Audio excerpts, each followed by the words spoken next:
Sveiki, esam RDR komanda, aš esu Vaclavas Lygeika, čia yra Deimantė Radzevičiūtė ir čia yra Rolandas Šilkinis. Prasidėjo viskas turbūt nelegaliai, gatvėse, naktiniai pasivažinėjimai miškuose per sniegynus ir panašiai, nes iš tikrųjų tai dėl to turbūt, kad tokių aikštelių gal Vilniuje nelabai ir turim. Iš tikrųjų pradėjau tai tik šiemet, nusipirkau mašiną šiemet ir pradėjau tai į D1 Sport važiuodavau organizuojamas treniruotės, tai Dvarkėmi ir Trakuose. Ir iš tikrųjų daug laiko labai nepraleidau prie šio sporto, tai gal dabar toks bus paskatinimas ir šituo sportu labiau užsiiminėti. Ta prasme, mašiną padaryti yra, šiaip, ta prasme, daug kainuoja, ta prasme, priežiūra, eksploatacija ir taip toliau. Sunku suskaičiuoti, nes pati mašina nebuvo labai pirkta brangiai ir draugai padėjo, kai ką patys darėm, tai iš tikrųjų taip ir neskaičiavau tos sumos, bet iš tikrųjų biudžetinis variantas.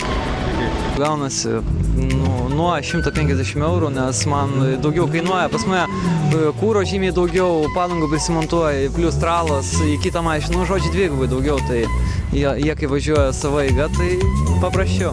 Iš tikrųjų, jeigu šlapia, tai su vienu komplektu gerų gali suvažiuoti, o jeigu sausa, tai labai dažnai keiti. Realiai šiuo metu treniruojamės, tai kur rengia D1 Sport organizatoriai, tai yra Nemuno Žiedas.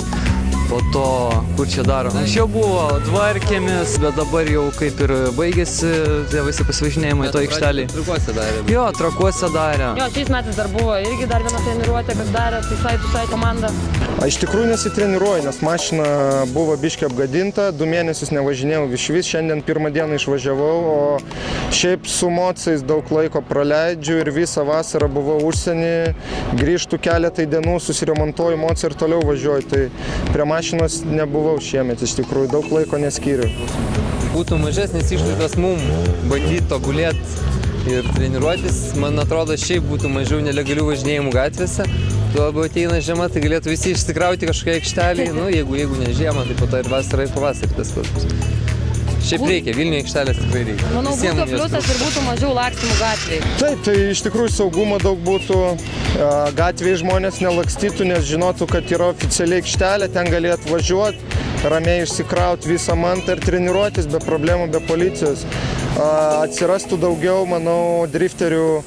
Ir iš tikrųjų pats vairavimas, paprasti žmonės galėtų savo įgūdžius palavinti ir žiemą esant blogom sąlygom jie galėtų tiesiog geriau valdyti tą mašiną ir gal, aš manau, būtų į naudą visiems, tiek drifteriam, tiek paprastiem žmonėm, tiek eismui, viskam būtų į naudą. Pati sporto šaka tikrai populiarėja, važiuojančių daugėja ir jie tikrai gerėja.